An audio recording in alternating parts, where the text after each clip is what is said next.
প্রিয় দর্শক, সাংবাদিক আনিস আলমগীরের ৫ দিনের রিমান্ড মঞ্জুর হয় এবং এর আগে আ গতকাল রাতে রাজধানী ধানমন্ডি ২ নাম্বার রোডে উনি যখন জিম থেকে বের হয়েছিলেন তখন ওনাকে ডিবি পুলিশ তুলে নেয় এবং তাকে জিজ্ঞাসাবাদের জন্য ডিবি কার্যালয়ে রাখা হয়।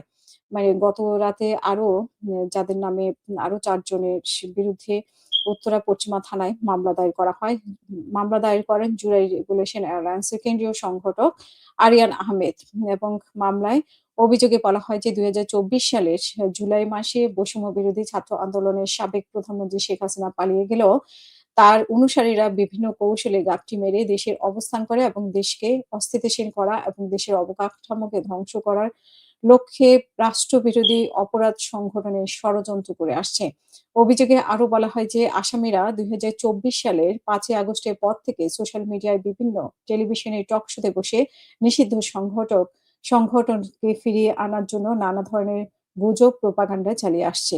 এর মাধ্যমে তারা আওয়ামী লীগের পুনর্বাসনের পায়তারা করছে। তাদের বিভিন্ন পোস্টের ফলে নিষিদ্ধ সংগঠন ছাত্রলীগ ও যুবলীগের কর্মীদের অনুপ্রাণিত করে রাষ্ট্রকে অস্থিতিশীল ও অবকাঠামো ধ্বংস করার লক্ষ্যে রাষ্ট্রবিরোধী অপরাধ সংগঠনের ষড়যন্ত্র ও সন্ত্রাসী কর্মকাণ্ড করছে।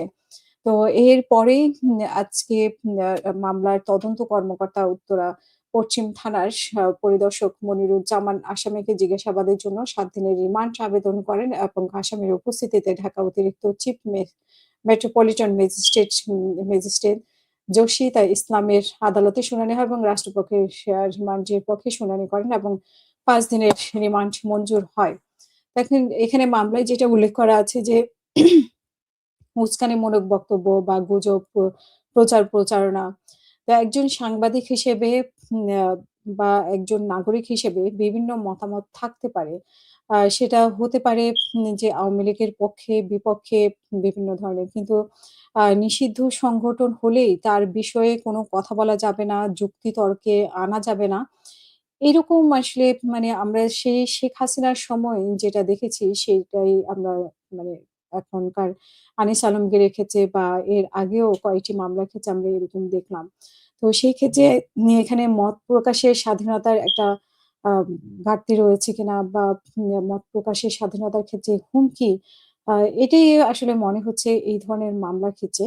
আ সেখানে আ ভিন্ন মতামত থাকতেই পারে যে সবকিছুই যে জুলাই বিপ্লবের পরে শেখ হাসিনার বিপরীতে যাবে বা শেখ হাসিনার বিপরীতে মতামত প্রকাশ করতে হবে টকশোতে বা বিভিন্ন অ্যাক্টিভিজম এর মাধ্যমে। এটা তো কোনো নিয়ম হতে পারে না একটি রাষ্ট্রের জন্য। সেই জায়গা থেকে যদি আমরা মনে করি শেখ হাসিনার আমলেও এই ধরনের মতামতকে দমন করা হতো।